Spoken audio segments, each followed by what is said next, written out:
Hi, this is Celeste, and this is the inaugural Truth Hunters Celestial Report. And I am pleased to have David DuByne from Adapt 2030 and oilseedcrops.org or com. Org for sure. Org. Make it Okay. make it official. Make it official.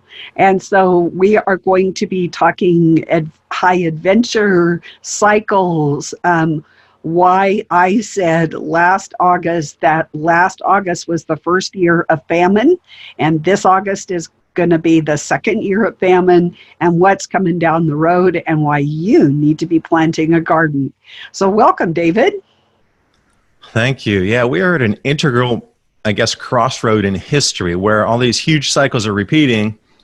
A lot of governments and people in power know they're repeating, yet the populace seems to be left in the dark, and then all these seemingly random happenstance things are not really a random happenstance. They're more for a control mechanism, knowing that we're going into food insecurity globally.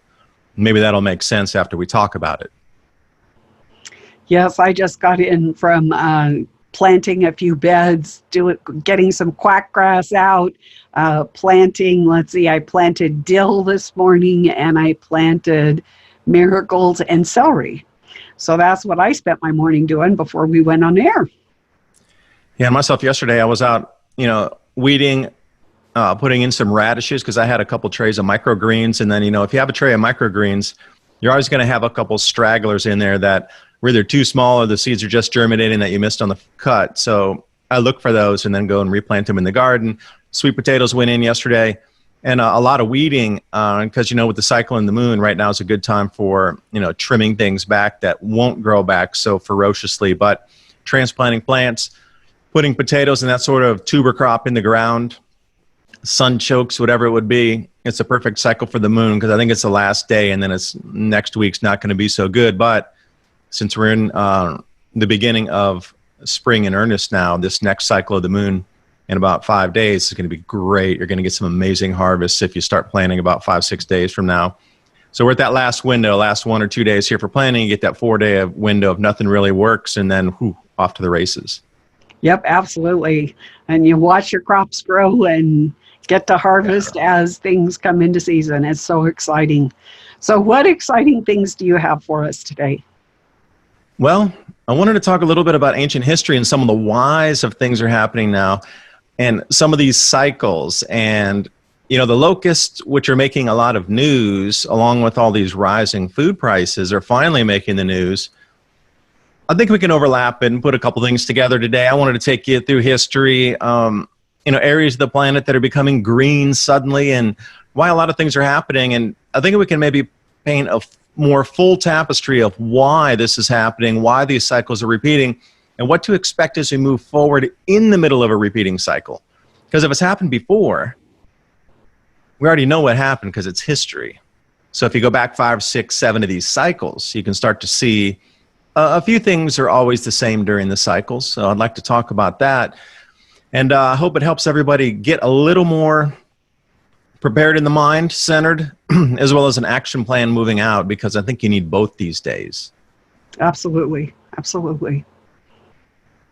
So let me hit this first. I'm going to share my screen a little bit back and forth. So as I jump back and forth, please bear with me as we come into this. Can you guess where this is? I mean, we see a lot of this around the world where seemingly large rocks are carved into temple faces. Another famous one would be Petra in Jordan. The treasury that's real famous was in the Indiana Jones movies. And there's a couple of these in Myanmar, and they seem to be spread around the planet. There's quite a few down in South America, especially around in Chile and Peru near some of the sacred sites. It seems that they use these as conduits. It's about putting your head against a stone face, making a couple of vibrational sounds, which are supposedly sacred knowledge. What sounds would they be? The vibration frequency resonating on this rock face is supposed to take you to a different place in time, literally, and they use these as portals.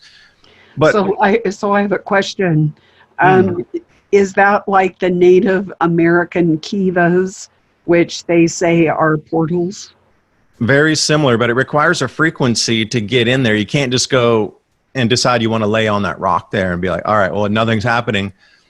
Well, it does require a vibrational frequency apparently, and whatever it is, om, bam, whatever the sound is that needs to be repeated, or cycles of sound to get that resonance, because you find a lot of this stone face, I guess the contours of the stone or whatever the constituents inside, each one of them is amplified or triggered by a vibrational frequency. So through history, we always hear about vibration and frequency. It's been talked about since the Sumerians, which we're going to come into. But the reason I brought this up, it wasn't so much about the use of these temples and what these faces might represent, because you go inside and they're always empty chambers. It's usually just a square room, and at the back there's like some little, what looks like a shrine where a person can actually sit down in it. That's the point. You sit in there inside the cocoon of whatever minerals are in the rock, and then you make a vibrational frequency, and that whole entire thing transports you or takes you elsewhere. So where is this place? And look at the erosion pattern on the bottom is more of what I wanted to come to here. All right, these were cut out of solid stone.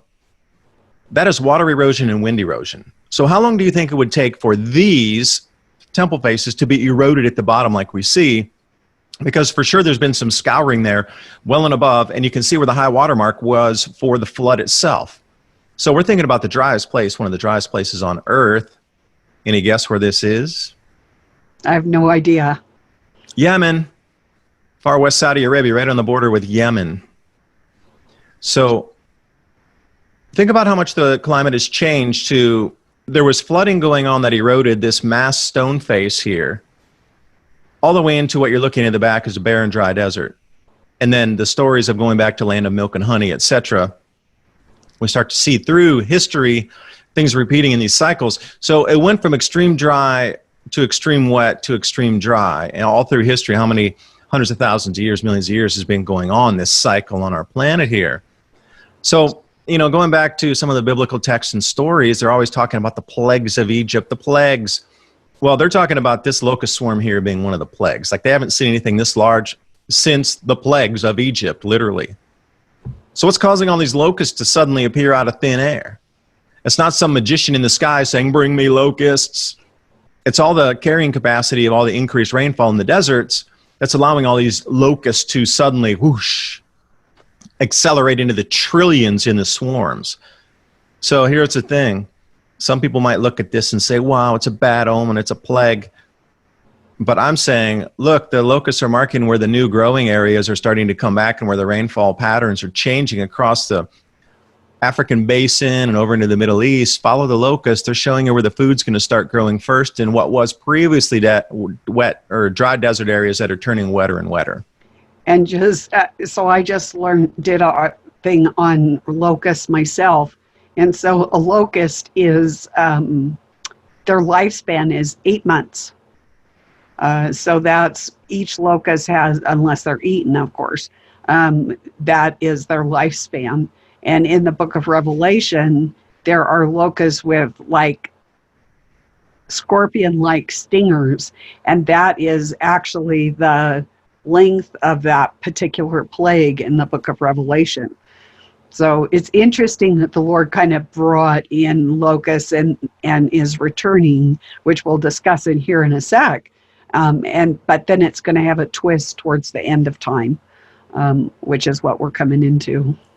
Yeah, and the twists, a lot of people are just intuitively feeling that something's amiss these days. Now, this virus in itself is something unprecedented, the amount of damage it's done, but remember, it's locked everybody down on the planet so they can't move to cheaper areas, because you notice with the food prices increasing, and there's a lot of lifestyle arbitrage if you're looking across the planet where you can go to a much less expensive place with more plentiful food if you're able to get there.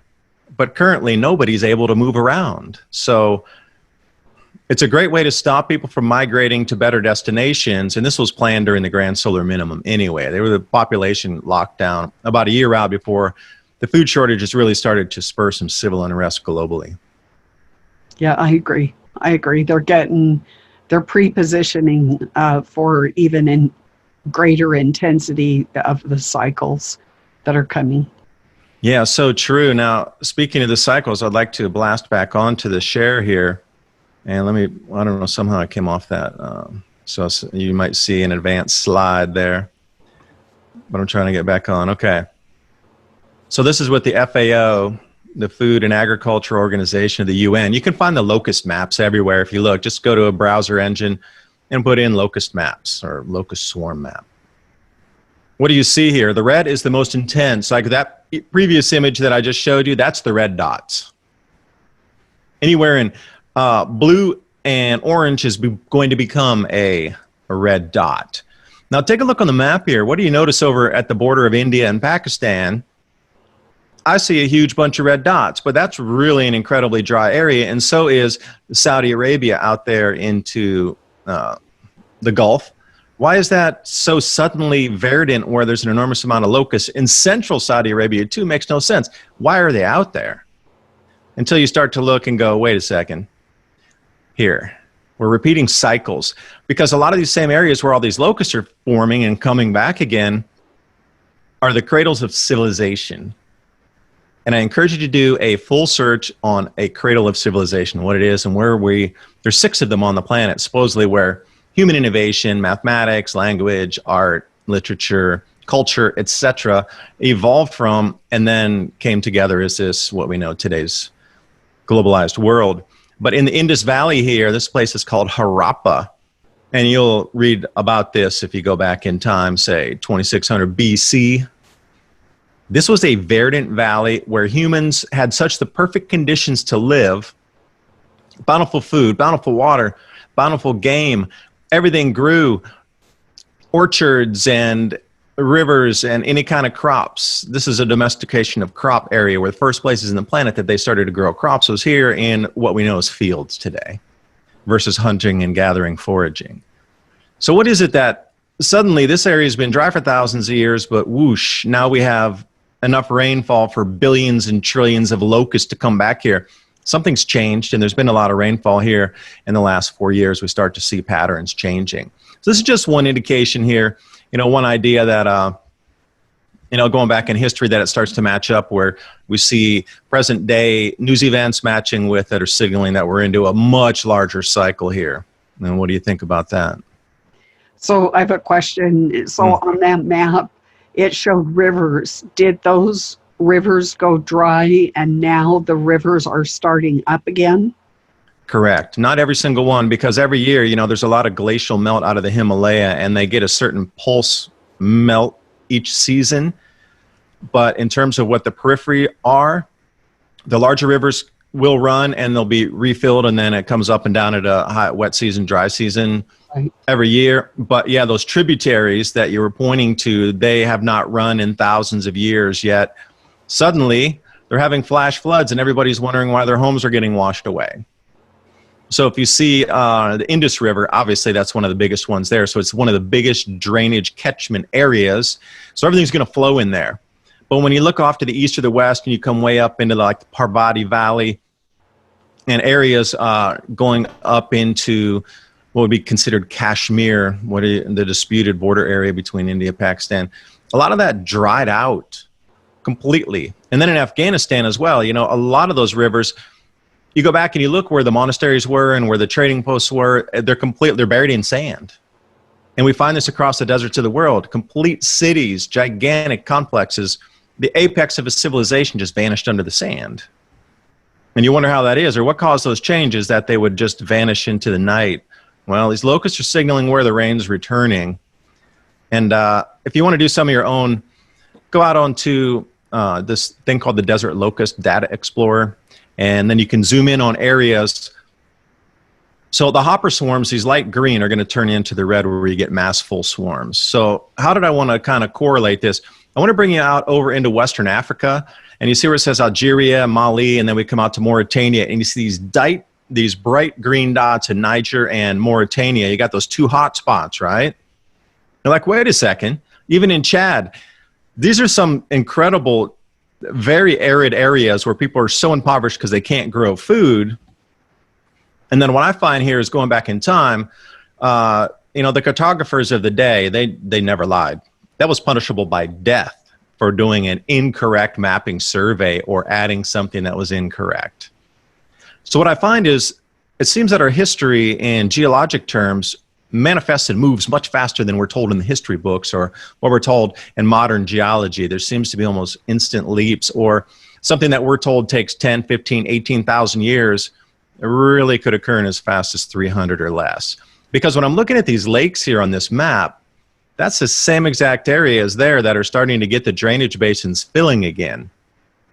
Those outbreaks where you're seeing the dots, Mali and between Mali over to Niger and then Mauritania and out into Chad, well then it's matching with these water bodies here that are on the maps from the 1570s that supposedly have been dry for 4,000 years. Wait a second, maybe we should start to re-question history a little bit here. And then again, I put the X marks the spot. That's Libya, southwestern Libya. Now, you can see where the lakes terminated out there. It actually became one giant inland delta. So if we were to see anything, they call it the dry quarter now for good reason. So if we were going to see any kind of locust outbreaks, there we are right in Libya, those two dots there. In the Algerian area, you can start to see in these older maps, especially in central Algeria, where this might be matching up with water basins refilling again. So who's hiding who, and who's manipulating the term and time of history? And this is, where we come into some, is everything that we're told true, or is there hidden knowledge that about these cycles, they occur much faster? Because the thing that they got everybody looking left here on this climate debate, 2100, 100 years from now. Well, I'm saying these climates might shift in less than 10. So they have everybody out 100 years. Oh, it's going to do. No, what if it does a quick flip? Like, I really think we're going to get into a massive shift here in less than 10 years. Like, these are going to become really wet areas that could grow crops again. But you're looking out 90 years too far in the future. Well, they don't want the people prepared. And, they just want certain governments, certain segments to have that benefit of those food supplies.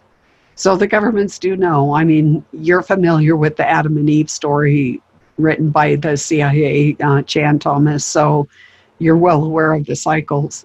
So they knew the cycles. My dad knew the cycles. It's just the average person doesn't question. They might. Well, some people don't just watch the weather channel, and they can't even determine the weather if they step outside. Is it going to be sunny today? Is it going to be rainy? They need an intermediary. They need the weather channel to tell them. I tell you, sometimes I think if the weather guy said, you're going to see purple polka dots in the sky, then that's what people are going to expect. Purple polka dots in the sky. No common sense whatsoever. And we really need to understand these cycles because of the nucleation, because of the cosmic rays, the geoengineering, the volcanic eruptions are all putting particulates and making these clouds to increase the precipitation in certain areas. And it's almost like a balance. So some areas are going to get inundated, like you're talking about, these new areas, and then other places will go arid. Yeah, and think about just the basic. When we were kids in school, we always knew what a cumulonimbus cloud was, what a cirrus cloud was. You could see how high the cloud layers were being blown in front of fronts, so you could see what kind of weather was coming in, how things would, in the morning, if it got cloudy at a certain hour, there'd be thunderstorms in the afternoon. People have kind of lost these basic abilities, put the finger into the wind and figure out which direction it's coming from and what kind of weather might be accompanying that, whether it's dry or wet or more humid, whatever it might be. So hiding a cycle from people, except for the elite know these cycles, would be quite easy. If you can't even judge the weather, what are they going to care about? A 4,000-year repeating climate cycle, a 2,000-year cycle, 400-year cycle. Who cares? They sure don't, as long as they get Netflix. Yep, I agree. So let me go back here. I'm going to keep going. You're going to find some interesting little bits here of info. So does America have any locust outbreaks right now? Not yet, but they had a massive one back in the late 1800s that apparently was ferocious. Not as big as this one by any means, but it does happen in the United States. And if there were going to be any locust outbreaks, I bet they would originate in the deserts of the Four Corners area and move out from there. Because, the desert Four Corners area is becoming incredibly wet as well. Because we look at these Iran floods, I mean, the amount of precipitation coming down, this is kind of what happened in the desert Southwest over the last year. The all-time was like 4x above, 4 times more rain than normal in the desert Southwest of the United States last year. So we kept seeing all those images of satellites with blooming flowers in California, and then all across Nevada and New Mexico, all these huge, huge blooms seen from space. The color was so intense because of the rainfall. Well, Iran had the biggest floods they've ever had in the last 1,500 years, just last year. Wow. So you can't tell me that all these places on the planet suddenly are turning into these massive flood zones. And again, this matches right up with the Fertile Crescent in Mesopotamia. So this is another cradle of civilization here, Sumeria. And, this is the original that probably has Harappa and the Indus Valley. They're kind of off to the side because that's not as much, I guess, text has been written about it as Sumeria, Mesopotamia, Akkad, the Assyrians, and just names back through history that we start to hear because it was so close to Egypt. But what is it about the Fertile Crescent? 2500 BC, very much matching up with 2600 BC for the Harappa Valley. But again, these kind of rains are coming right back again. And look at the greening desert. This is a huge change. So when they say that the Fertile Crescent is rising again, Jordan last year had incredible amounts of vegetation, out-of-season storms, things blooming in the wrong time of the year, vast fields of flowers and grasses in Jordan. And then, again, a 2-for-2 matchup, I don't know. Statistically, when you start to look at these things. So before you move on, can I ask a question? Hold on. Go ahead. Yeah, throw a question, please. Okay. Well, we could stay on the map. So compared to the Fertile Crescent, where is Göbekli Tepe? Göbekli Tepe is in Turkey, and I'll show you. Up in Anatolia. Yeah, well, not exactly in that area, just a little bit left of it or a little bit west of it. So you can see where Anatolia is, right? Yes. So Göbekli Tepe is it's outside the map right up in here. So was that an area that was fertile at one time, do you know? Absolutely. And that Younger Dryas impact that may have buried that with an ionized wind or some kind of plasma discharge that carved out part of the Mediterranean and then sent all that would-be grains and boulders and everything. Because you're talking about plasma from space, like an interplanetary lightning strike that would have cut out part of the Aegean Sea. Now imagine the Aegean Sea or any of these bodies of water like the Red Sea, those two fingers that go up to the top there. Imagine if those were solid land and they were hit by a plasma bolt from space and that actually carved that and then sent what looks like those boulder mountains all over the place. Because traveling along Croatia's coast and the Dalmatian coast, it is 100 miles of just the most gigantic boulders you've ever seen stacked up on top of each other. And then when you go further inland, the size of the boulders get smaller and smaller until you have these sand dune going up, 150 miles from the coast. So imagine if there was that much discharge coming out of an area that was struck by a plasma bolt from space. That could possibly explain how Göbekli Tepe was buried, because they find that the grains are perfectly symmetrical, and it was buried as if just the wind had covered it up layer by layer by layer. And you would expect that from a plasma ionized wind. From the strike point, the wind would be pushed out and all the debris would go out in an even flow across there, and then whatever was started to catch, it would just fill in. So did I ever tell you my story from like 2005 or around 2005. So I was entertaining in the fall, and I had about 50 guests, and we were outside under the stars in Western Washington, kind of the foothill of the Cascades. And we heard thunder. And so everybody stopped, and they're looking up at this because it was loud thunder. And And so everybody stopped and looked, and the stars were out. They were bright and shining. There were no clouds in the sky. So we thought, well, maybe it's up in the Cascades. Sometimes sound can travel strange. And so everybody went back to visiting. About 10 minutes later, thunder. And so I had signed up for this like space weather news alert, and I got an alert. And it was a pre-recorded thing. It said, "Did you just hear thunder?" And I thought to myself, yeah, I did just hear thunder. He goes, "It was not thunder from our atmosphere. It was thunder from space." So if you think that this can't happen today, they already know that it happened, and they could tell that this particular thunder that we were hearing was from the cosmos. It was not even from our atmosphere. It was really a strange experience. Now imagine if the thunderbolt accompanied it. This was just the sound. But it can happen again, and actually it is going to happen again.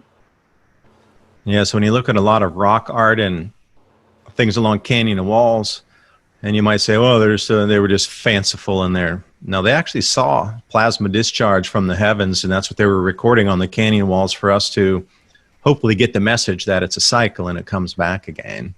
So let me jump onto this, because, speaking of Göbekli Tepe, everybody knows that one, right? You're so familiar with Göbekli Tepe. So how about these prehistoric sites here? I mean, these are the things that are not widely talked about in the history books, but they exist in the same areas. I mean, literally a stone's throw from where you're talking about with some of the oldest sites on our planet that have been discovered. And I imagine in the future we're going to find one that's even older that predates Göbekli Tepe. Yeah, if they don't hide it from us. Yeah, that's true, because a lot of history is so hidden. Because again, if you start to really study why these vast empires rise to their apex and then they collapse and then they rise and they collapse, it's on a cycle. You can see the mathematics in the up and down. It's almost like a heartbeat or a rhythm of the sun, or a rhythm. And when you go to the hospital and you can see the machine where you watch your heartbeat, it's almost like that electrical signature looking at the cosmos, the solar system, further out into our galaxy and our spiral arm. There's a frequency with it of high activity, low activity. And right now we have reached our apex, and we're going to be going down in terms of, we're following history. We're absolutely following history. So what caused the Romans to collapse? They couldn't grow food. Now, they used to have the North African grow belt that was very verdant, and was one of the reasons that they were able to attain such powers through food, trade, commerce, and that started to dry out right around the year 2000. When their production became less and less, they started to debase the currencies. Other areas went offline all over the Roman Empire, what they used to control. And the final nail in the coffin, if you want to consider 500 AD, where the Romans were still hanging on, I think I would call the end of it further back than that. But the late antique little ice age, prior to that, in let's say 79 AD, they had a Vesuvius. That was the beginning of that grand solar minimum cycle there at 79 AD. So after Vesuvius went off, they had an enormous amount of other weather disruptions, plagues, famines, and they could barely hold the empire together. But as they progressed, they had another subsequent large amount of eruptions around 400 AD, carrying on into 535. And there were, now they can actually, through science, see it. There were 4 major volcanoes that erupted that actually polluted the air, where people were breathing in so much sulfur dioxide that they were getting sick through the empire there. But going back, you can clearly see where they used to grow grains all across Africa, North Africa. So if the cycle went from wet then, when they had incredible yields coming out, into complete dry, which we know now, could have flipped back. They're telling us it's 4,000 years since it was wet enough to grow crops. Maybe not, because the Romans were 2,000 years ago. And well, that's a disconnect, which nobody asks about in the history books. You told us it's bone dry for 4,000 years, hasn't rained, nothing. And wait, the Romans were growing grain there 2,000 years ago. All right, so forget that fact alone. But those maps I was showing you indicated that there were vast lakes and networks of rivers, etc., in that area too. So as early as 400 years ago, 1570s or so, So can the climate really flip back and forth that quickly on a 400-year cycle where you can grow grain, you cannot grow grain, you can grow grain, you cannot grow grain? Because you got to think about it. The last time we heard about these areas, the Roman Empire, there's a huge missing chapter of history. It goes from the Romans to the Dark Ages and whoosh, right into the kings and queens around maybe 1550. What happened to that last 1,000 years of time, or even 800 years? It just kind of disappeared, because what kind of information do we have from, let's say, 800 AD to 15 or 1492 or whenever that explorer era was? Between 800 AD and 1400 AD, we got the plagues, the bubonic plagues, and a bunch of dark ages and nothing. So what happened then? I mean, what was going on with the crop growing areas across Africa and different parts of the known world back then too? It makes no sense. Part of our history just completely disappeared. Well, part of it is the records were not kept. I do some history myself, and a lot of the records were kept in churches and different things. And when these plagues did hit, which is common with these same cycles that you're talking about, it's not only food, it's also plagues.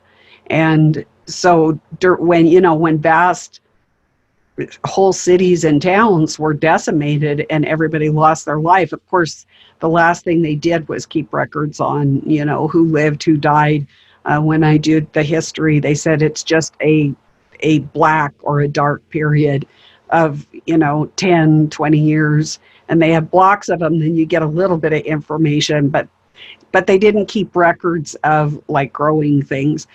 So many people died, they could not even work the earth. They couldn't do agriculture because most of them were dying. They were either sick or dying.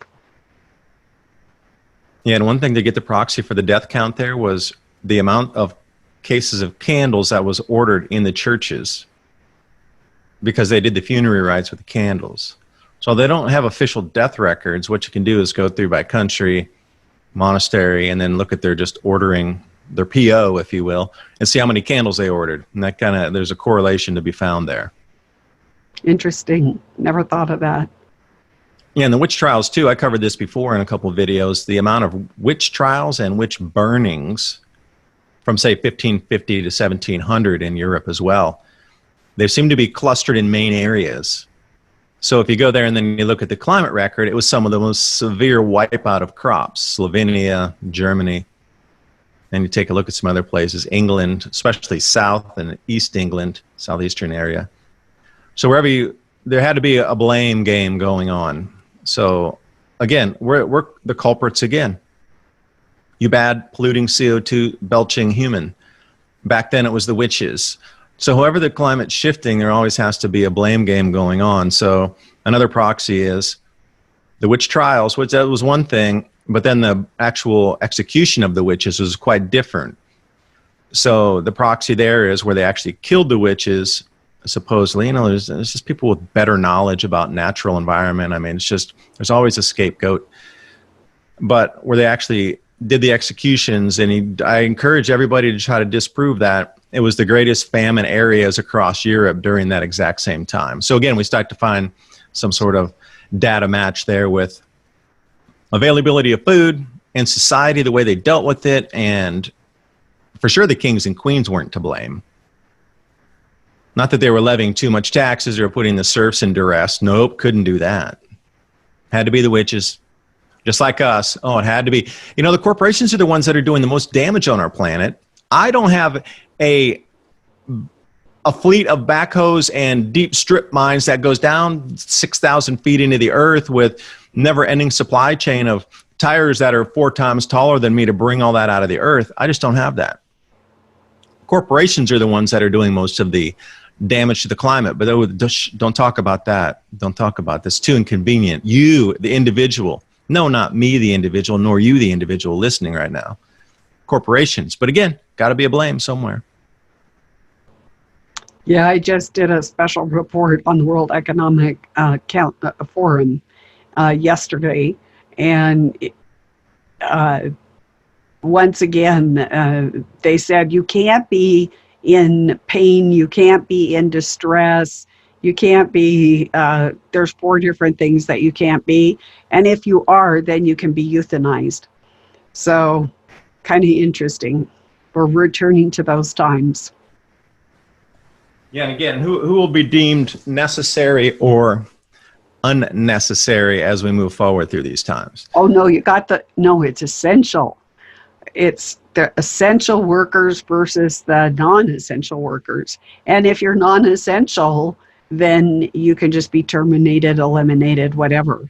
We're going to be sentenced to our homes forever because you're not an essential worker. Yeah, it's unbelievable, huh, the way the society is twisting. So we are seeing repeats in history because when you go back, I mean, even if we go back just to the beginning of the Industrial Revolution, we saw the same thing. There was mass layoffs because factories came in, things adjusted. We had the agricultural era that adjusted too into more mechanized. So robotics are coming in, so we're going to be into this next turning of you, if you will. So we're all these 8 billion people going to go. It was hard enough to transition with 2 billion. And we're 8 going to go because now everybody's so much more free with their thoughts, ideas, communication. They demand more rights, more sovereignty over their bodies, their minds, their families, and their space.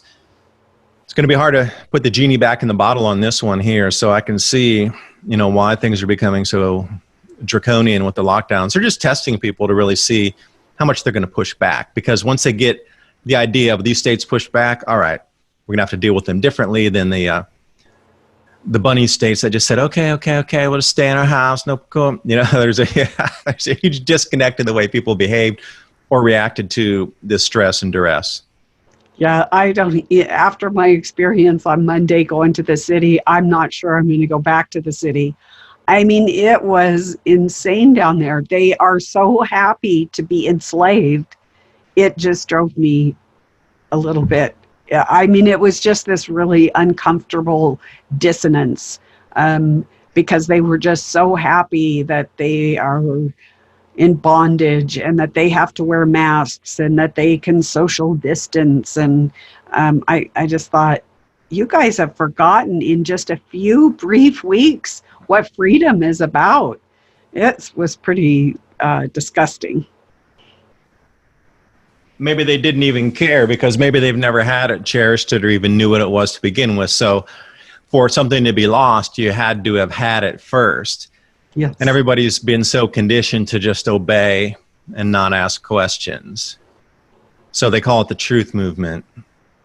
Well, it's people that are actually looking for real answers. But I'm going to say 90+% of people are just super content to get their house, get their paycheck, have the easy thing, whatever it is, to make it just very comfortable.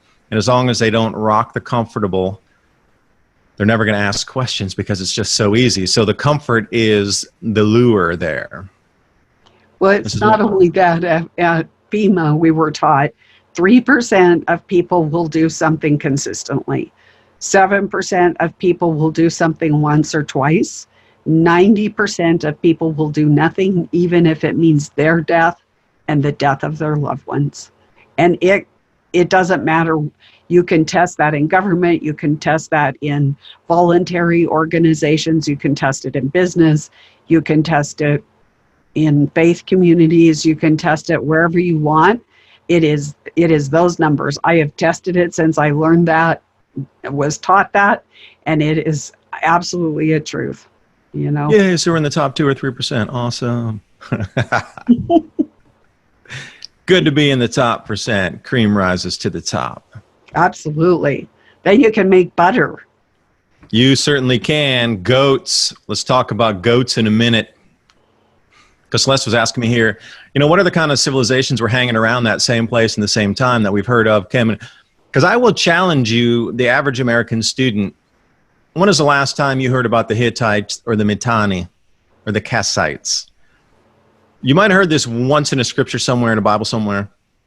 But again, these were the major, vast empires of the day that came, they conquered, they rose to their ascension, and they disappeared. So what is it over this last 3,000 years where you have these rising and falling of empires on 400-year cycles?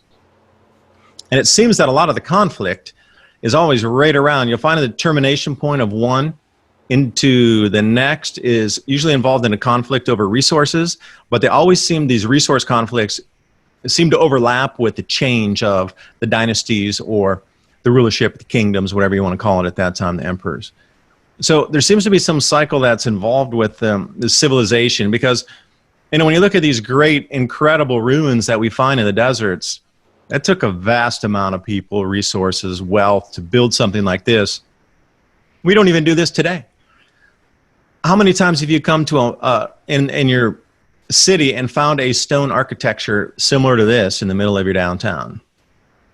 You just don't. I mean, they had access to plaster, wood, although they didn't have the glass or the metals or the steel maybe to the extent we do today. The only thing they were missing is basically steel rod with reinforcing and glass. Otherwise, they have every single thing that we have today for being able to construct a building. Why do they choose to go the biggest, most difficult route that they possibly could? And see, these are littered across the planet. If you choose to go and finally seek a few of these out, you're going to be amazed at what your eyes see here. You know, again, these are the walls they put up to keep other kingdoms out. So why did they disappear? If they went to this much effort to build these walls, and this is not the Great Wall of China, this is just one that's in Afghanistan.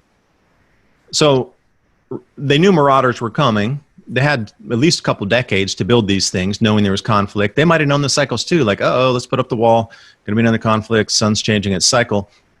Why did they disappear? If they had all the protection, how were they able to be overthrown? And there's a vast empire here to build these types of walls to keep invaders out. That's insane how large these places are. Truly, when you see them, it's mind-boggling on the scale of you're used to with your house and your neighborhood compared to when you come to these ancient sites.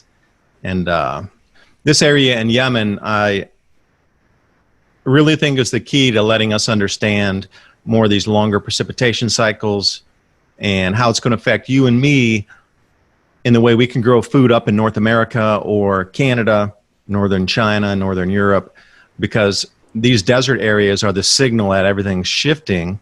So if the rain's coming into a different place, grow seasons are getting shorter. It's showing you that the cycle has shifted. So this is a major, you know, big red, hey, cycle has shifted. Are you paying attention? Because where you thought you could grow food up north is going to definitely be shrunken. So nothing goes to zero. Tell me about it. Yeah, right tell us about your problems with it. What are you having difficulty growing now? Because even in Tennessee, we got frozen out this last week. We're in the middle of May. Yep. Should be 85, 90 degrees every day by now, at least 80 at the minimum. And then the nights it's going down at freezing. In the last few days, only been getting up into the low 60s. That's incredible. It's 20, 25 degrees Fahrenheit below normal for the lows and the highs. Yeah, next week I'm supposed to go down to 20 with lots of snow, like heavy snow. And it's like, okay, I can do cool weather crops, but as far as planting seeds, not going to happen, not till it warms up at night. I mean, seeds really like 50 degrees and above to get real good germination. And you can start them inside, give them more of a chance, and then harden them off. Make sure you harden them off and then put them out. But it looks like it's going to be June, and usually we can get pretty much all the crops in by May, but not last year, not this year. And it's been kind of on both ends. Let's see, it was 2 years ago on the 4th of July, it was 20 degrees. It killed almost all my plants. I think I maybe had a quarter of the plants left on the 4th of July. You know, we're just in a different, that's why I'm encouraging people to grow indoors as to the degree possible. That poses its own challenges, and maybe someday we can go down that rabbit trail. But yeah, we've got to think about it. Yeah, think about the commercial farmers as well. You know, they're experiencing the same thing. So it might be a little woo-woo here for me to pose this, but perhaps the lockdown is the excuse for the food shortages, because the amount of planting, is not happening nearly at the percentage it should. Are you telling me there's 100% of farmers out in their fields right now? No way. There's supply chain breaks left, right, and center across all continents. Very few farmers are actually at their full capacity, and there's an enormous amount of others that are still locked down that can't get into the fields. So if this grand solar minimum is truly creating the food insecurity, now it can be blamed on the virus. It can't be blamed on the sun and the cycles of the sun. Because I think the elite are terrified that we, the humanity, find out that they knew these cycles were occurring and they did not tell us. Now, fighting a government because they locked you in your house, that's one thing. Coming over saying, whoa, you had 20 years to know this and you didn't tell us about it, that is a completely different thing. If the truth is to ever come out about this grand solar minimum, the elite will be tarred and feathered within seconds. And there will be no recourse for them to say, oh, please don't. It'll be like you crashed our society into a brick wall at 1,000 miles an hour when we could have slowed down, had an airbag, planted a garden in front of it, and run into nice soft dirt with our fingers in the soil. But they didn't, for control and depopulation. So those are two different things to contend with. How that human mind, you say 90%, but I think on the swing side here, if they knew it was the grand solar minimum and the food's not there and they're trying to cover it up because of it, I'm just going to say, I think the virus is a convenient excuse to cover the food shortages that were inbound anyway. I agree, because it actually, at least on my farm, the last 7 years, it's gone down. I used to get like 1,000 pounds of tomatoes out of one greenhouse. And every year, I mean, this last year, maybe I got 75 pounds of tomatoes. And most of my tomatoes are like 2-pounders per tomato. And it's just been plummeting. And it doesn't matter. I'm throwing all the good stuff. I'm throwing the soil amendments. They're in greenhouses. They get the best of the best fertilizers and rock dust and everything. And it didn't make a difference. They still weren't producing. They were scrawny. They like to hug the earth, which is an indicator that the earth is cold. They were spindly. They just didn't produce maybe, well, some of my tomatoes last year only had one fruit on a tomato vine, and that was it. I mean, it's nuts, but. Yeah, I've talked to a fair few farmers too, and almost everybody I talked to is talking about 50% down, yeah. 50. And that's from the year before. Yeah, and imagine what it's going to be like this year, especially with the no plant. So another thing to keep your eye on is going to be this area on the planet. You're going to start hearing more about Africa and Yemen than you've ever expected to hear about, because this is where the new agricultural zone is starting in Yemen. And to control the port is going to be something very significant to hold the Chinese out of North Africa. But keeping the politic aside out of that, I just want to go into the ag zone. Now you can even see the arrow there that I put. That whole area that you're seeing on the eastern side of the mountain chain there used to be fields and frankincense plantations.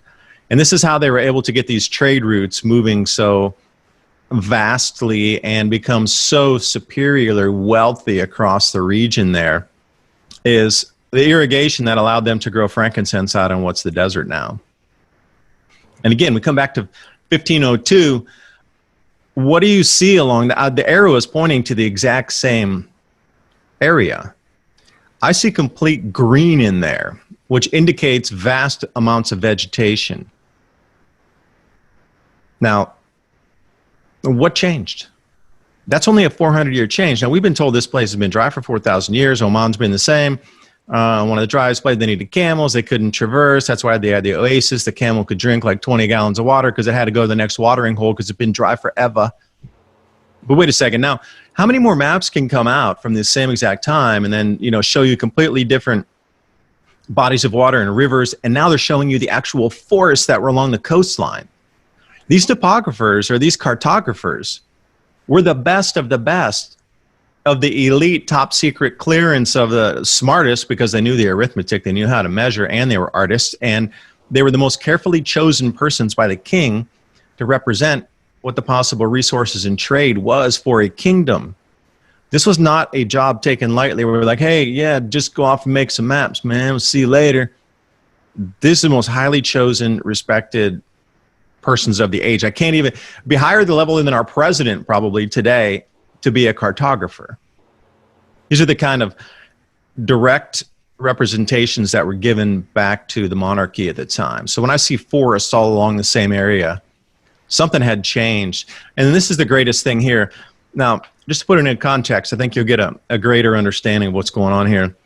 The top is the ruins at a place called Marib Dam, and that's the same area I just showed you on the map there. This was the thing that captured all the water that was coming off the mountains, created its own floodplain and reservoir. And from that reservoir, they were able to irrigate out into, sheesh, we're not talking acres anymore, we're talking square kilometers, square miles of not only the frankincense trees, but the areas to grow food at that time that was then traded as well, going further up along western Saudi Arabia, which is called the Lost Quarter. That used to be all just fields and dates and water, and they had the trade routes going right up through there because it was so easy to stop in the evenings and get the camels to be able to eat. It was all natural vegetation. So here's the last recorded area of the dam was 800 AD, that the last recording writing that it was full enough to hold water to still be able to irrigate. Then after that, there was a massive earthquake, and that was the last time it was ever known to hold water. So again, even just going by this here, you might say, all right, well, thanks for that great factoid. But how does that match? So remember 800 AD, we're looking at a minimum 1,200 years. And this was all the incense root up western Saudi Arabia, and they were growing these trees. Now, they're barely holding on. People go out and water them because they're so valuable and so special today. But there were square miles of this growing, irrigated from that same Marib Dam there.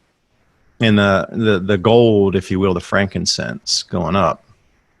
So as we see, this one of the major players inside at this time, again, 300 to 700 fits that same exact time frame. If the last recorded dates of the Marib Dam being full to be able to irrigate puts it well within this 300 to 700 era AD, because Aksum took over that trade route and was able to take all the way up to Mecca.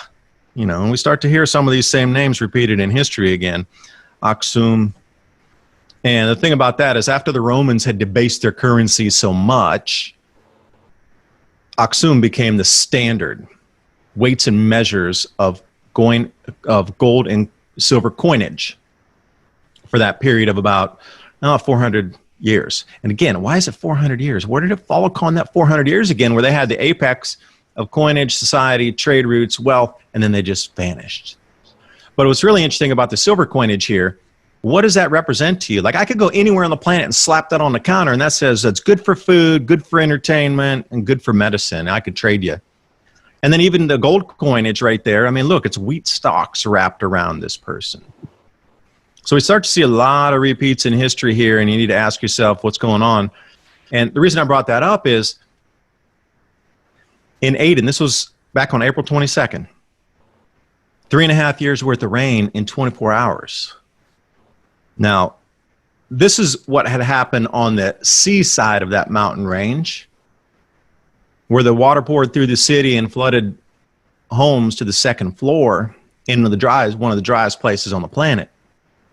On the backside of that mountain range, it started to fill up that Marib Dam basin again. This is the most interesting thing. So when you go back here and you take a look at it, that where it says new ag zone, Aden Port, that's the image I just showed you where the water was flowing through the city. That's on the western edge of the mountain range. On the back edge where it says new ag zone, that's where the Marib Dam is, and you can see that constriction point there. They built across there to block off the outflow, and that's where they were able to make the reservoir. Well, there was so much rain again, it started to fill that Marib Dam basin again after this storm. Very apparent there's something repeating in cycle here. So even at the bare minimum, I could tag this to a 1,200-year cycle. And, you know, there's a lot of things going on, and I do believe that this knowledge has been hidden from us about cycles for more control of the populace. Because if everybody on the planet knew what was going on like this, think about how people wouldn't invest, how they would not save in their 401ks, how they would completely change their spending habits and really get self-sufficient and not pay the taxes because they're growing their own food and be more homesteading and pioneering. It would completely shift our society. If everybody knew this information, there would have been no globalization. the way people would have looked forward, all right, the cycle's going to start again. Okay, forget that. We don't need the new TV. Hey, cycle's starting again. We need to buy some new tools. Hey, cycle's starting again. We don't need to invest our money and try to retire in 50 years. Cycle's starting again. So the ramifications for control over society, and to get the blinders on and just do as you're told, and like, hey, you can retire in 60 years. Oh, global warming in 100 years. There would be no control. Zero, because you know it's a natural cycle repeating. So people are waking up, but what I'm noticing is that people want to get like a step down from what we have now enjoyed. Like they want to get a generator, or they want to get solar panels or whatever, but they haven't quite got the idea yet that we're not going back. You know, they're kind of using it like, oh, this is going to be out, the power's going to be out for a couple weeks or a week or a couple hours.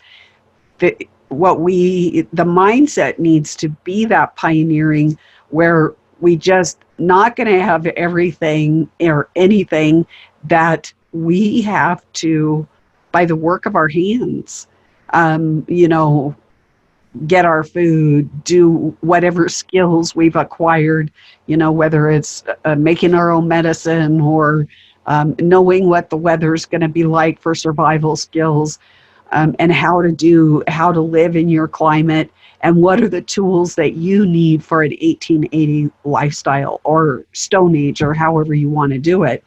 That's really the mindset that we need right now, because we're not going back to what we had ever again. We're on the, like you said, we're going down. We're like on the Titanic going down into these cycles. So we really do need to get a new mindset and not invest in these little trinkets that might bite us 6 weeks, 5 weeks, something like that. When we really need to be focusing on, okay, what are we going to do long term? How are we going to do it? How are we going to survive this? Yeah, I could see having generator or solar panels, etc., to be able to run power tools, to be able to then fashion something out of that or repair other things. But to use it as your mainstay, that's a no-go. You could use it to be able to, like I say, for other things that enhance or speed up the human calorie intake versus using a fossil fuel. I think it's, what's the relationship? 1 barrel of 55 gallons of oil does the same amount of work as one human for 4 years. There's some kind of relationship like that. So think about drilling something. Like we put in some raised garden beds the other day, but you know, we bought these 18-foot long planks that we started with. I sawed a few by hand just to practice. The thing was not perfectly straight. It was off, and it took a lot of work to, even with a sharp saw, to go through, and we did those first few boards, and I was like, I just want to practice. And we did one by hand, where we pre-drilled everything when you go by hand, and then it took hours to put one bed together. And then we got the power tools on, like,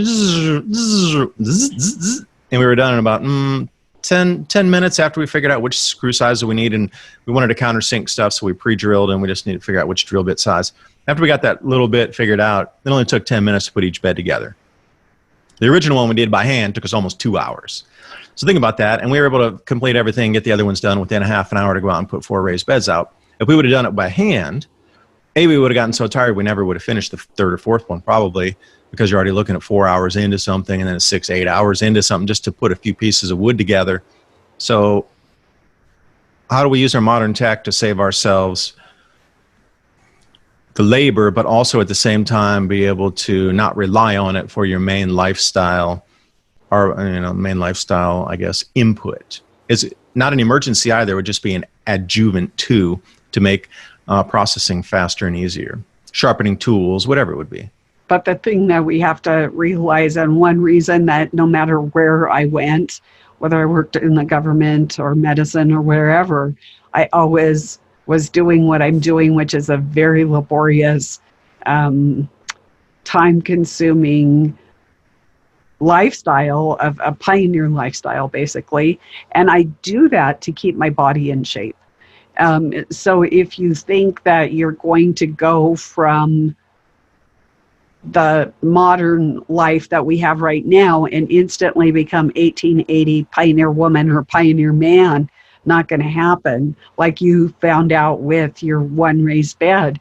But you have to keep your feet in it and your body in it, so that when the time comes, when the big transition comes, and it is going to come, where one day you're going to have it, one day you're not, that you're physically fit to be able to do the lifestyle that you need to do to survive. You can't be sitting on the couch and then all of a sudden think you're going to plant like 5 acres of plants and take care of them. Doesn't happen that way. Are you kidding me? I'm just trying to get the irrigation because we got the 1 acre in the back and just trying to get to the back of the acre, and then there's something over on the other side. And carrying jugs of water and watering cans, no way. There's got to be a full irrigation system put out there so you don't have to, lugging water around takes a lot of time and it's heavy, and running back. Go walk back and forth across an acre about 15 times to carry 1 water jug and see how much you get watered in a matter of an hour. You're not going to get nearly as much as you think. But if you had a hose system going back there, it's just a little thing. So then what about an aereo motor to pump water to get somewhere and then use gravity to push it out? This is a pioneering lifestyle kind of trick. Why do you think they always had things on the wood up there with the gravity? They were using gravity water, and then they were using the wind to pump it up into the barrel, and then gravity pulled it down and it was getting some pressure in there. If your water turns off in your faucet, then what? I have a hand pump myself. Yeah, a lot of people don't. Even if you have a water filter where you could get some, I'm going to say scummy water, and then throw it through a filter after you pre-drained it through a scarf, napkin, whatever. So how many people have an actual filter around their house to purify water? Another thing people need to consider about growing crops is you don't want water-hungry crops. Is not a good plan. Because if your power does go out, unless you have a stream or you have some way to secure water, like for instance, tomatoes they like their water. They like a lot of water. Just to water my 40-foot greenhouse takes me 2.5 hours. And that's with a hose. So, when everything comes down, I have to say, I'll have a couple, token tomato plants, but that's, it's not really realistic. You're going to have to get plants that are hardier, more drought resistant, that don't need to be fussed over. You don't want to plant plants that you're going to have to fuss over. Just won't feed you. For sure not. Here, let me jump back in here and try to explain a couple of the mechanisms, because this whole shift here can be predicted too. So we already know where, the water's already starting to come down in places. And, when you see it for the 3rd year in a row, it might be a signal that something's definitely moving to a new pattern. Because when I look at these waterfalls, this is over 2017 and 18. These are waterfalls coming off, especially behind that village there. You can see that it had been dry for quite some time. It's really arid, and then waterfalls pouring out now. So, again, when you're starting to look at these types of floods where highways are buried by floodwaters, and off that bottom left there, and camels swimming in the river's floods. Yeah, and this is a vast amount of water, like huge amounts of water coming down. Flash flooding, because there's no vegetation to really catch it. And then that top left up there, you can still see some sparse vegetation, but it's not enough to catch all that water coming down. That's why there's so much runoff. Now, if this were to spill up in like Pacific Northwest, where there's a huge mass of vegetation to catch it, filter it, you wouldn't get these types of floods. But since it's all brand new, coming on into an area that's starting to grow vegetation again, you're going to get a huge amount of runoff in the beginning. Now, these are surprising and like, wow, startling floods, but take it into an area that could get filtered, it wouldn't be that massive.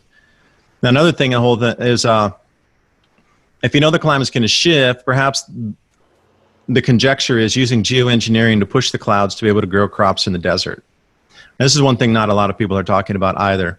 New method of generating rainfall using existing cloud patterns, shifting over deserts to now turn those into more thinned out rainfall that falls sort of at a more steady rate to be able to grow X, Y, or Z grain crop there. And it kind of makes sense if you're going to think about it. But again, I just wanted to throw this map up here with the Ham and the Shem. Now we're going back like Old Testament, Torah, way back in the day kind of names here. the Elam and the Ham and the Cush. You don't learn about these in history books. Why not? These were a major part of setting up the rest of our civilization to this point where we are. Because in music, everybody knows, Billie Holiday back in the 1930s, and then bringing it forward, and you got, Elvis, and then bring it to the Beatles. And there's always a progression. Like, everybody knows the progression of music up to now. Why isn't it we don't even know the very base constructs of the societies that set us up, that then we built upon to bring us to now? We got the Egyptians, tightly controlled information. And then we got the Mayans, and then boom, we're here. After the kings and queens. Well, where did everything else go? There's huge chunks of history that are missing out of here. And, just to put things in perspective here on a bit of science of it all, the knowledge that's hidden from most people is the thing that gives you the advantage, is in terms of rulership, elite, whatever it could have been, 1400s, monarchy, whatever. Nothing's going to cool or warm uniformly. And this is a great chart here going back 2,000 years in time to show you which area of the world warmed or cooled at which period in time. And when we see the ... that dashed line, those are volcanoes that cooled the planet. So they come on pretty regular intervals, like, let's say 1810, and then we come back, we have another one right around maybe 1640, and then you got that one turn of the 1600s, and you got about 1430 in there, and then you come back and you got right around 1300. And I thought the whole world was supposed to get warm and hot, based on our activity. But you can see going back through time, if we go back to, say, the 800 AD era, why is it all red through North America and Europe and Antarctica 800 years ago? So bring it forward again, and we're starting to see heating in other locations. So again, just go back in time until you start to find the same heat responses to the planet's areas. So when I see Europe becoming warm in 800 AD, and I see Europe becoming warm again, and I see North America pollen tree rings becoming warm, 800 AD, and then becoming warm again, and then we go back in Antarctica and it's becoming warm again, and we got all these cycles. And this is the thing: nothing's going to heat or cool uniformly based on landmass, oceans, etc. So this reconstruction here should tear apart the entire climate debate of CO2 warming, but they never present this type of information for you. That's the whole thing I don't like is, this information's out there. It shows that there's different patterns and different things moving, but who controls the flow of this information controls society and controls your movement, your taxes, your control mechanism. It's hidden knowledge. Yeah, it definitely is. And back on that graph, it showed that some of the documentation was in tree rings, and I forgot what the other one, but also icicles, geologic. So there ice cores. Ice cores, yeah. So there's pollen. A lot, pollen. So there's a lot of evidence of these that stack up. So it doesn't matter where you look; they're all collaborating and in agreement and in alignment that these particular solar cycles of cool and hot existed at certain times. So they verify one another. They certainly do. And then the whole thing about our talk today is, why is it happening? It seems such a mystery as to why it's happening. Everybody says it's CO2, and then we have all these disappeared cultures throughout history. It's mappable. See, the thing is, we're back in this solar cycle again. We're descending in. The crop production globally is going to decline, grain production, food production. And suddenly they have everybody locked down on the planet, and food prices are rising exponentially. And they keep talking about, every news headline you turn on now is about food shortage, lack of food breakdown, supply chain breakdown, lack of, no meat processing. Wherever you look, Wendy's is out of hamburgers. Everywhere you look, it's all about the food shortages now. That was such the huge pendulum shift into, last year everything was fine, we had abundant crops, we had super record harvest. No, we didn't. It was massive losses last year. Media will say what they want to say, but the true information says different. Now we're swinging over to we're going into a global famine. Well, see, that's too much. We're definitely not going into a global famine at this moment. We're coming into high food insecurity, which is going to rock your world when your food prices double or triple. Double or triple food prices is a difficulty. Not being able to access food, I don't care how much money you have, that's a true problem. So we're somewhere in the middle between those two right now, going up into not been able to get it, supply chains, incredibly rising food prices, and social unrest based on this. Not the end of society yet. Give it another 7 or 8 years and we'll get to that point. But we're here at the Mappable. We know the cycles and it's going right out. This should finally totally have some upswing around 2032. We can get some stable crops again, if everything goes according to this and the forecasts are correct and we're given the correct information about the solar activity. Because I personally don't have a heliover telescope in my backyard to really take 10.7 centimeter flux readings off the sun. Like, I just don't have that in my backyard. So we still have to rely on a lot of these agencies to give us information. But again, just one last thing here. This is the ebb and flow of these old civilizations I was talking about that I was showing you earlier in the charts. Like, why did they just disappear? Notice the change in rainfall and temperature. This is the reason they disappear. And if I am saying, oh, hold on a minute, we're going to go back into a colder, wetter climate again, and you come here and go, oh, wait a second, every great empire, dynasty, whatever, collapsed, kingdom, when it went from warm to cooler and wetter 100% of the time, when you see this going colder and wetter, it really explains a lot of things of what are happening in our society at this moment. It's not random happenstance of being locked down and controlling food and having to get certificates to go into supermarkets to be able to access food. It's fully about everything controlling the entire food supply right now. This is it. World government are grabbing the entire food supply from the field all the way to the supermarket because they understand how important it is, because we're becoming another statistic in this graph, period. Yeah, the food supply is being federalized, so the government owns it all. And that's basically, or controls it, and unless you, as you would say, kowtow to them, and, wear your mask, do your, whatever they're going to ask next, you're not going to have access. And remember what we've talked about last summer, the UN released a report saying that they were going to sell, or access to food was going to be at 1/1000th of a calorie, and DARPA wanted to sell food by the molecule.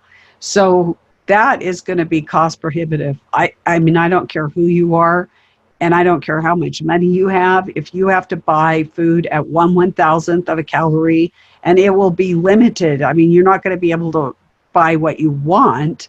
It's going to be, you're going to be told, you're going to have kale or insects or whatever you're going to have. And then if it's the DARPA, and if DARPA ends up getting their way, it's by the molecule. And, think of how many molecules are even in like a teaspoon of food.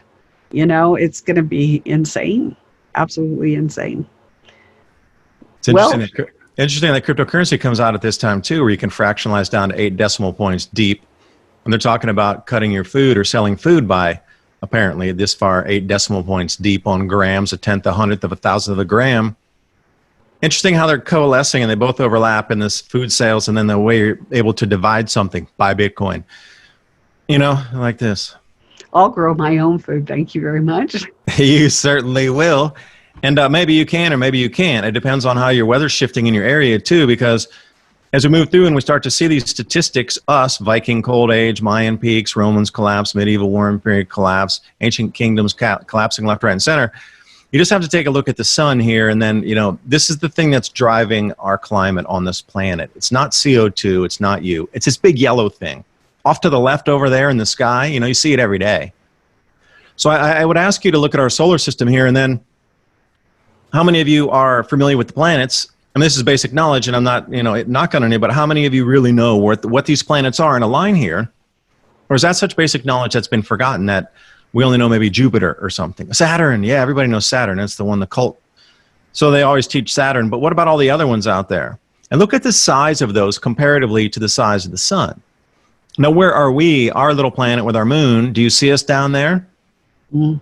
It's actually almost too small to even see. It pixelates when I bring it out. This is a 4,000 by 4,000 image here, and it still pixelates when I pull it out. That's incredible.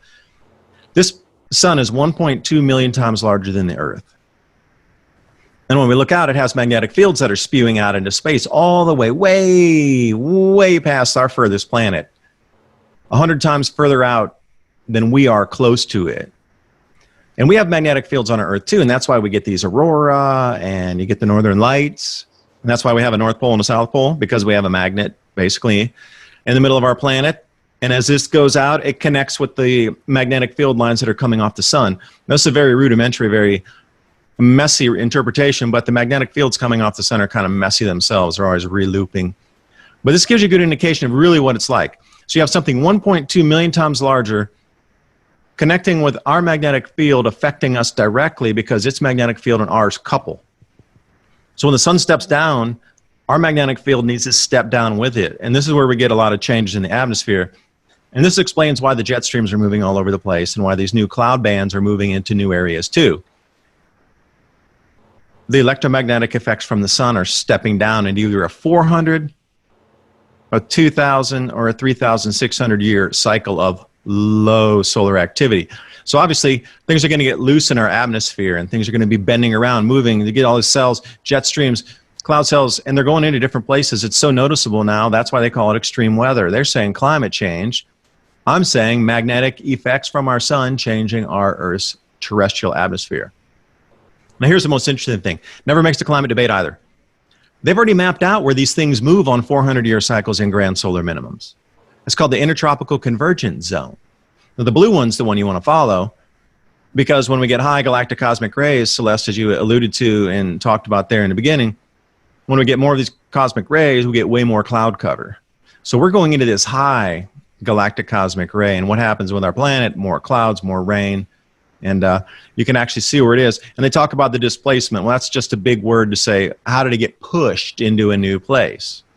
And I'll show you here. So I have a question for you before you jump into your next exciting. That's it, and that's my next slide, and then I'm done.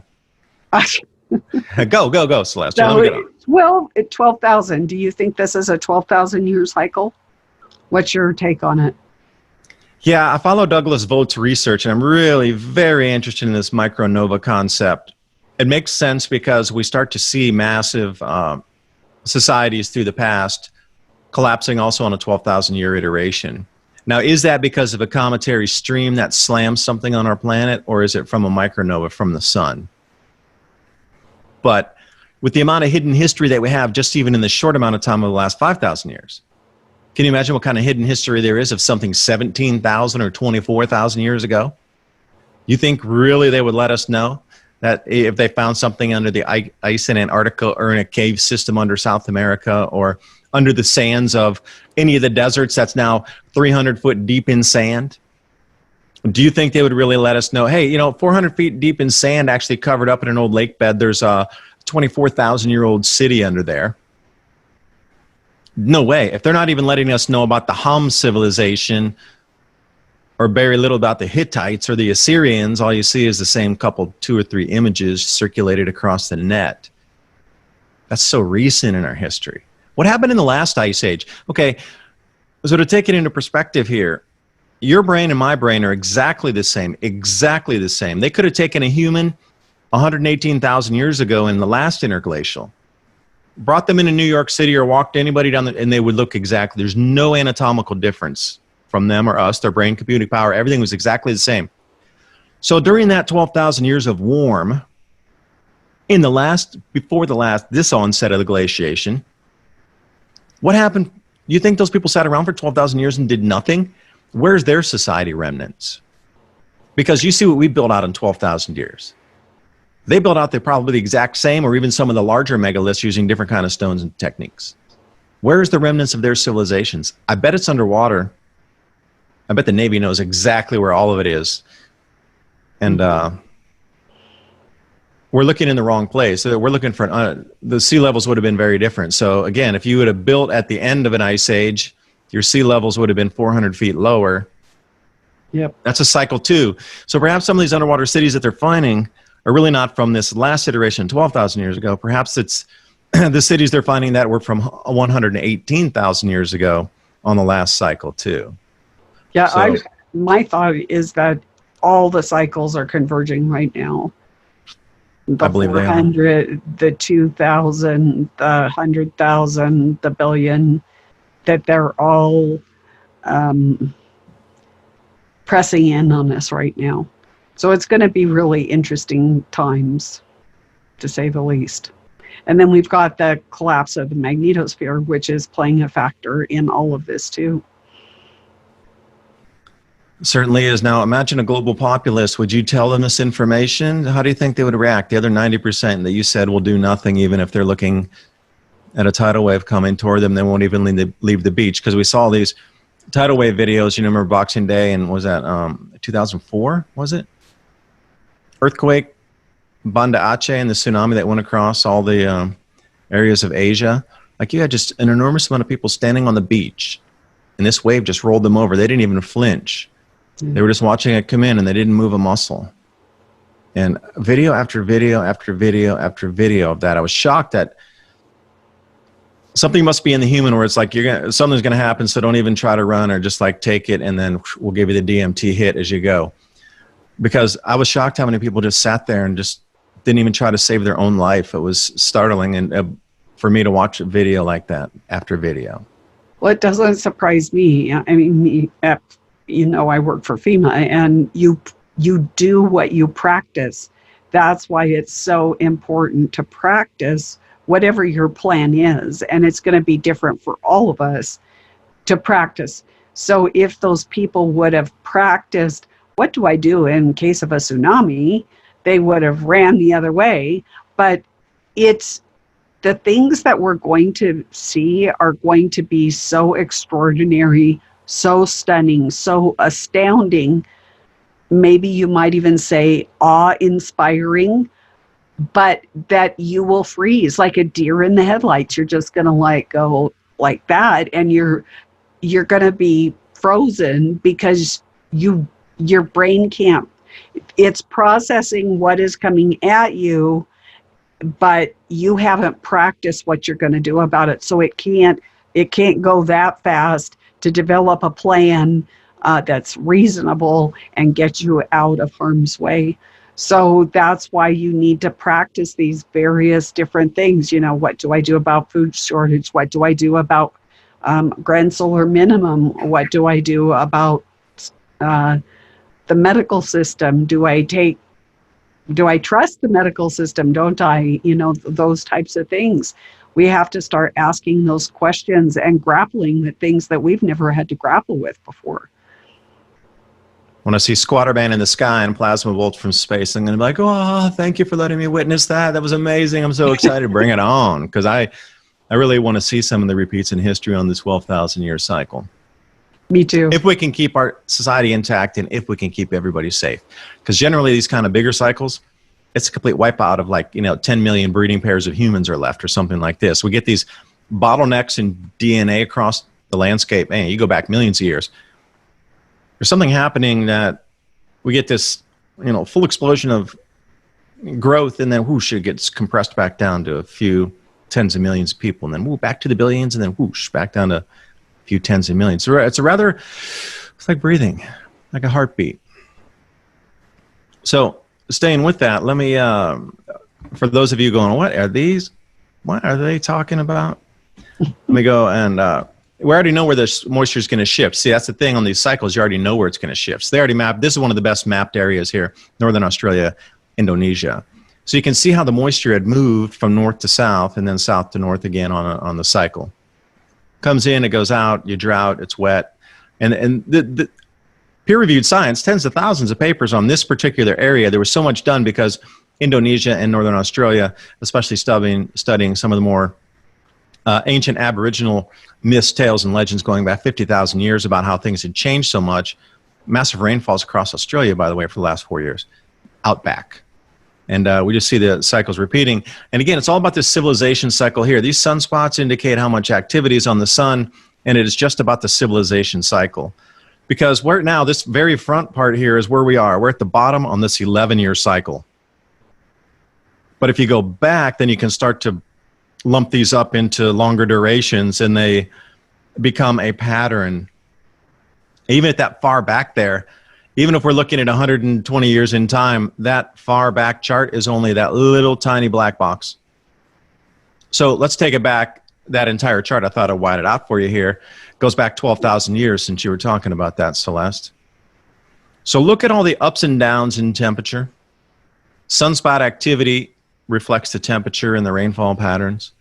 And they've already demarcated there where the blue bars are lows in activity. And then when we see a box or a series of boxes stacked together, these are what are considered grand solar minimum. So you can see them through time pretty regularly, and some are much more intense than others. So if you go back to the 8,000 year cooling, that rocked our planet.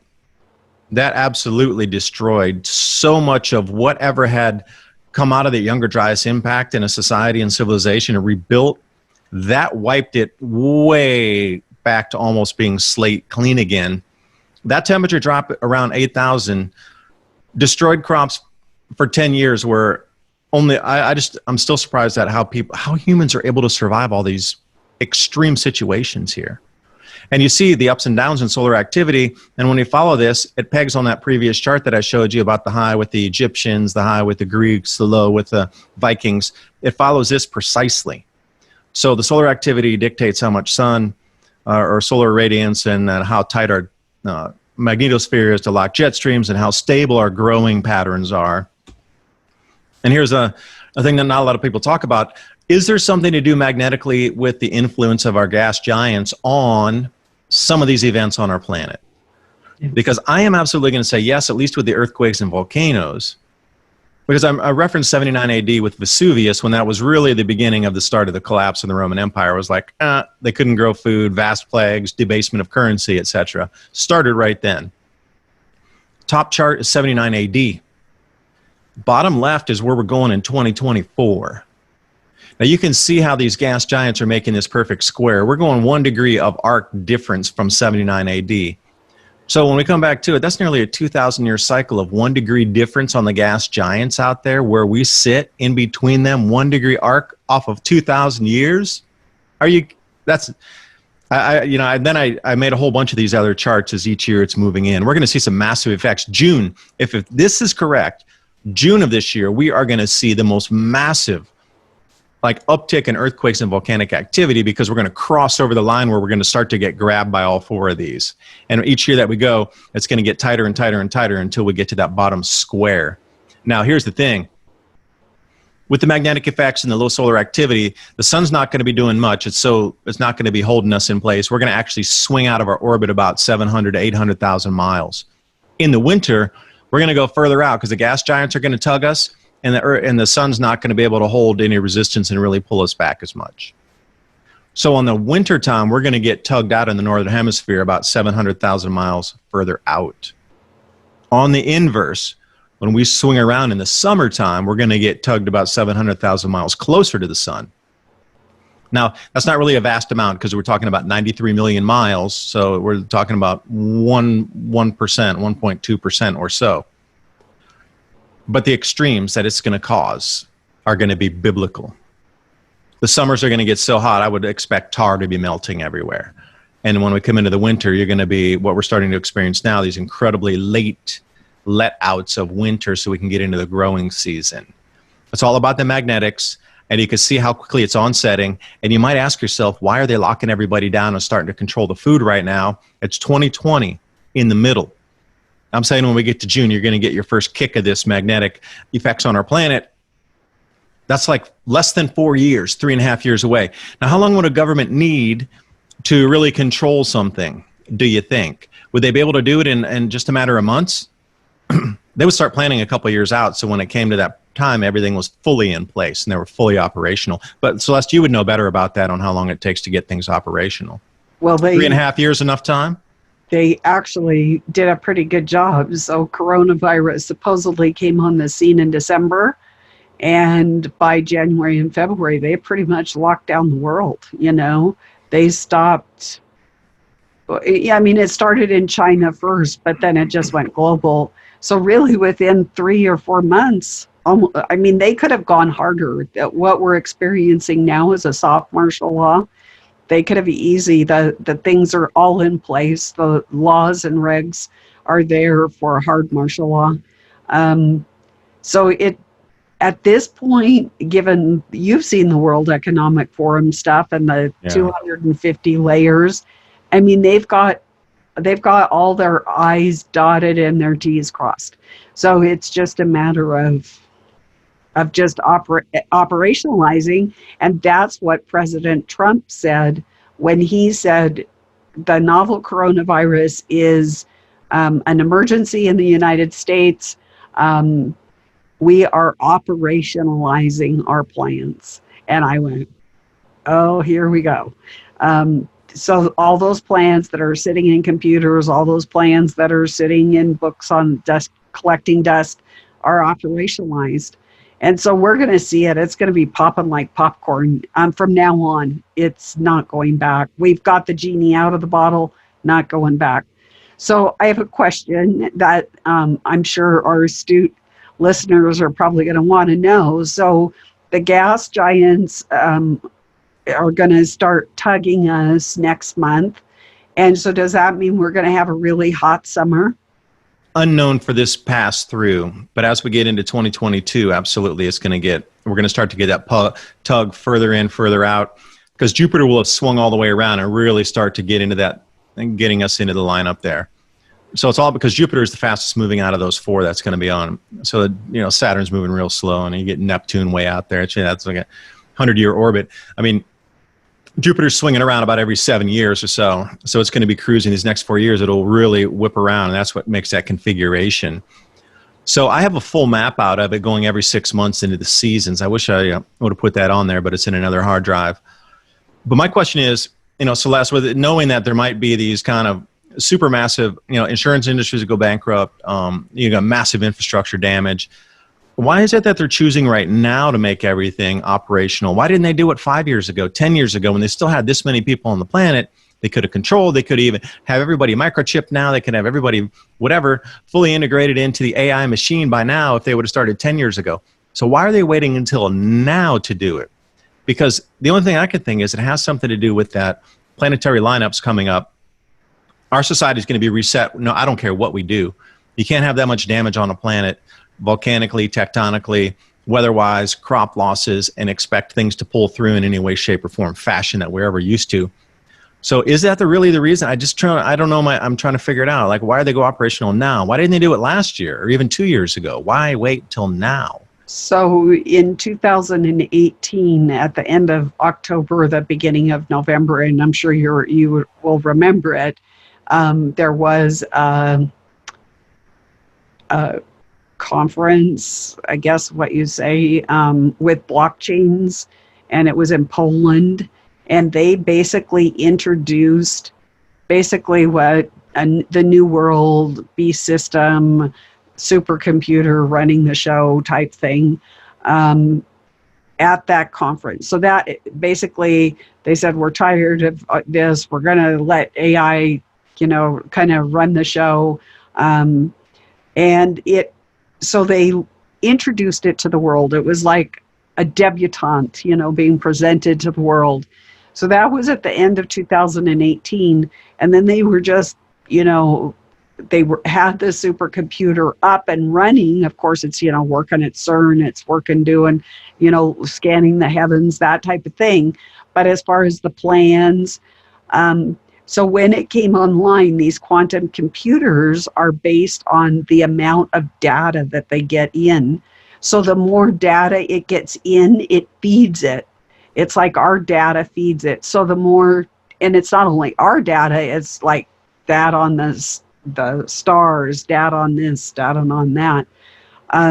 So I think that's why there was this lag from the time that it was introduced, presented to the world, to now, where it's growing. If you go to the World Economic Forum, you can see it real time, just growing, and I call it animating, just animating the power of this artificial intelligence.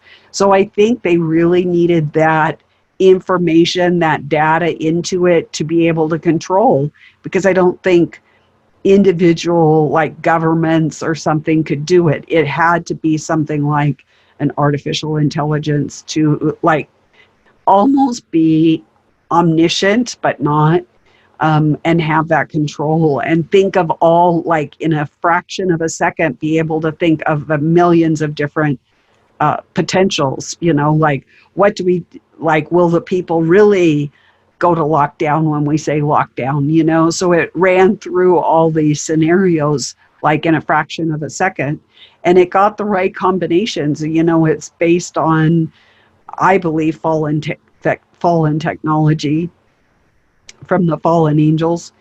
And so I think that's why, long story short.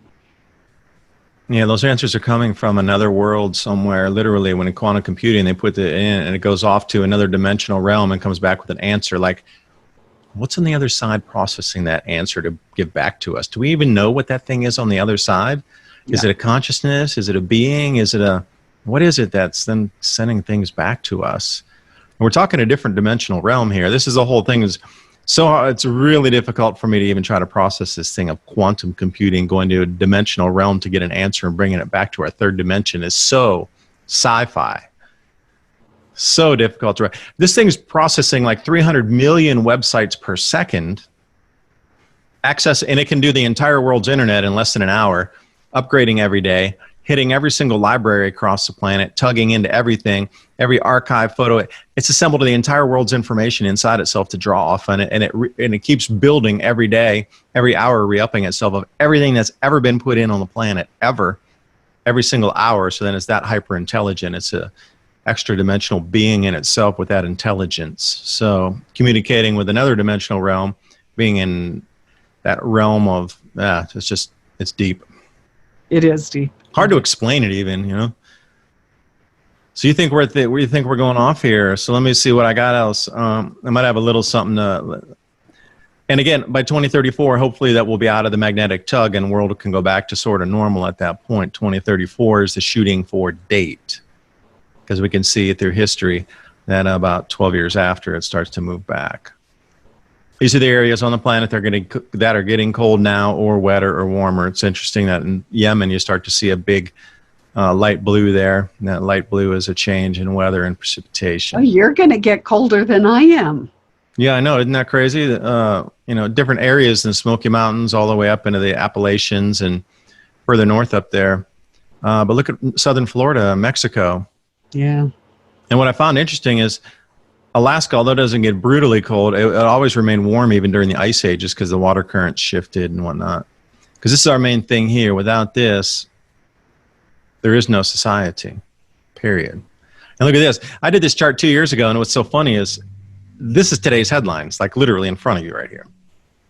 Right in front of you are today's headlines. But this chart was made when I did a presentation back in 2018. So just based on the cycles, this is what I was saying. We get there and then the food prices rocket, I'd say.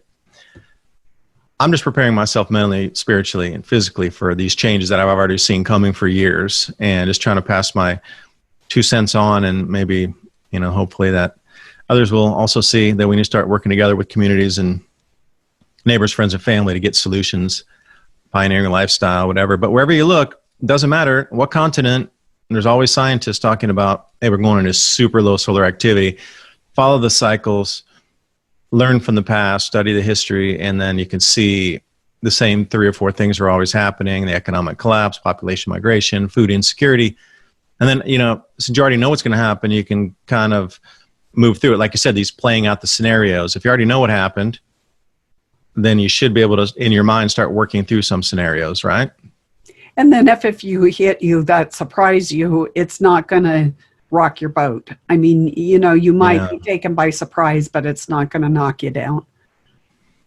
So hopefully that's what I can pass along in today's information, and do the search. Go back 8,000 years and see into the past what kind of civilizations we had on our planet. There's a lot more back there than you think there was. That's for sure. Absolutely. It's just fascinating. It's a fascinating study. So let's talk solutions for just a sec. Leave the people with some, they know that the grand solar minimum is headed their way like a freight train. And I know we started our conversation with a few gardening tips. So let's leave the folks with a few gardening tips so that they can be inspired. And then I know you're all about solutions. It's nice to look at history, but it's nice to look at those solutions too. You hit it on the head. You talked about selling things by the molecule or the gram. So it has to be the most nutrient dense. So anybody out there, look for something called superfoods.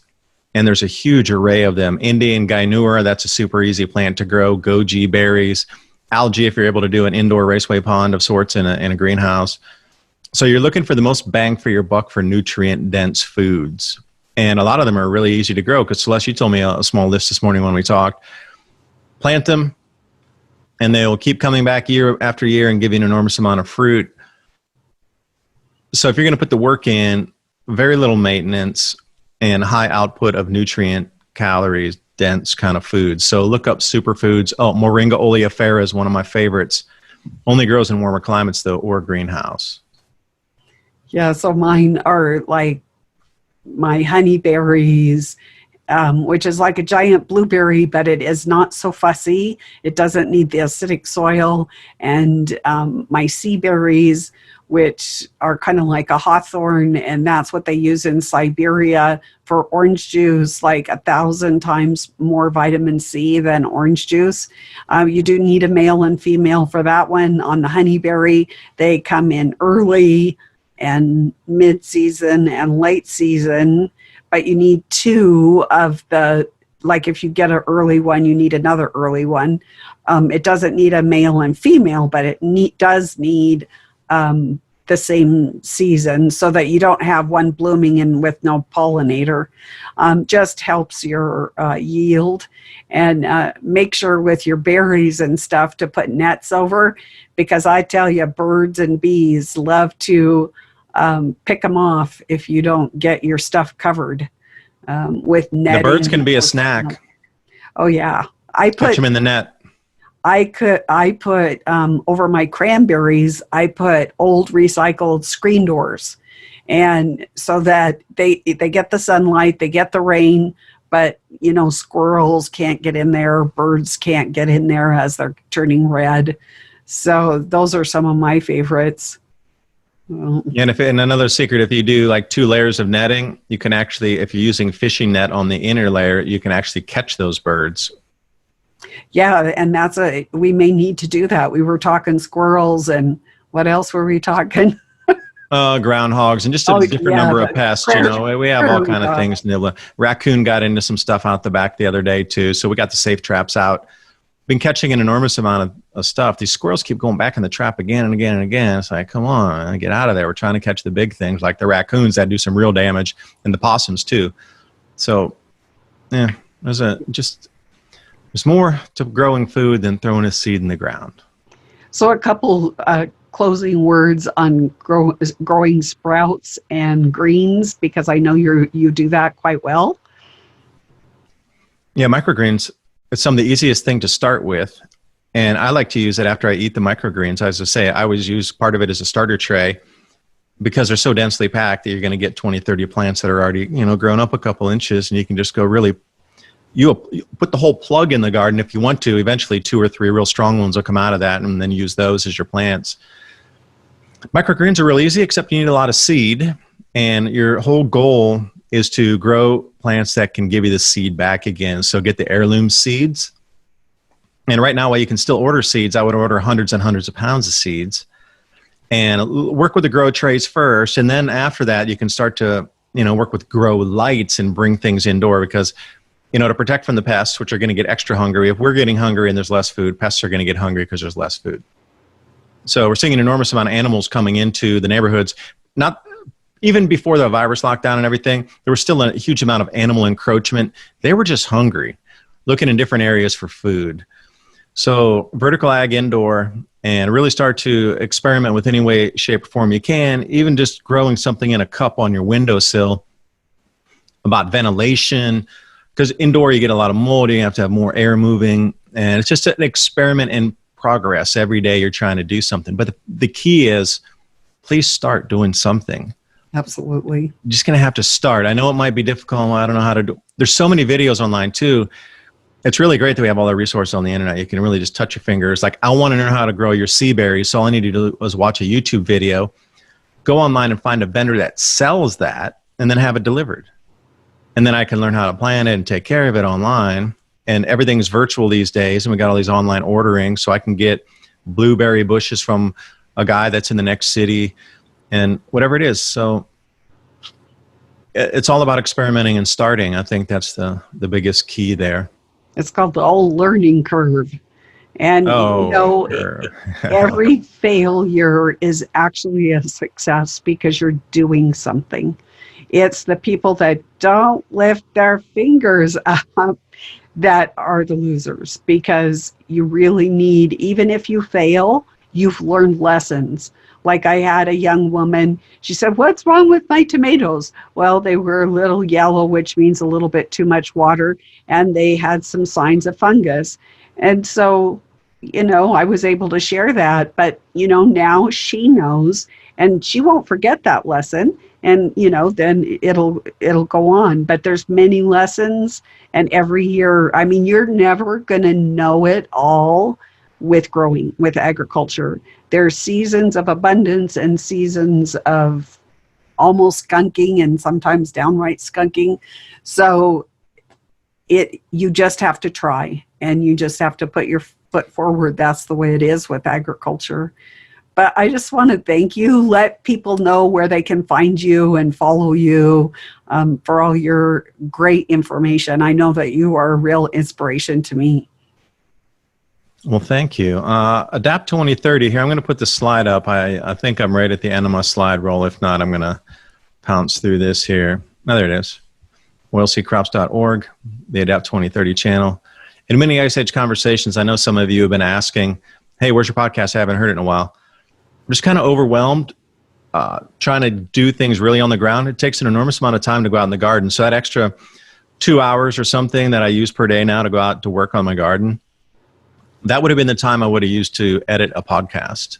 But it's about balancing time now. And as we march further into, I'm just going to have to start cutting a few things. But I have somebody now to help me with the podcast. And there's 281 episodes up there now. So there's a lot of past content on it, but I will get more up. But you're going to find the same thing, readjusting your schedule around to try to add farming in and growing food in. It's a complete restructuring of your schedule. You have to get more efficient with time. And I promise you're going to have to start cutting stuff at the sides. That it's all a choice now. What you want to learn, what's the most valuable for you. But yeah, thanks. Adapt 2030 channel on YouTube, over 100,000 subscribers now. And I talk about the same stuff all like this every day. So you can always find a ancient history nugget. I try to do that at least once or twice a week, the ancient history mixed with the weather cycles. Yeah, it's always great. I always learn. I grab my coffee and I sit and listen to you in the morning when I get up and I'm trying to get my brain together. And I always enjoy what you have to present. So thank you so much for joining us. And we'll see you again next time. And we'll be gardening you on one side of the United States, and I'll be gardening over here in Montana. Excellent. But we'll meet somewhere with the blueberry in the middle. Absolutely. The golden blueberry, right? Well, they have pink lemonade ones now, but I don't, No, that was a reference to the golden spike that connected the East and West railways. They put the golden spike. Yeah, this is the golden blueberry. It'll connect. Okay. Well, see, I'm thinking agriculture. I'm thinking agriculture here. Yeah. All right. Well, thanks for the time, and thanks for watching, everybody. Hope you got something out of our conversation. See you next time. Yeah, thanks for joining us with the inaugural Celestial Report on the Truth Hunters.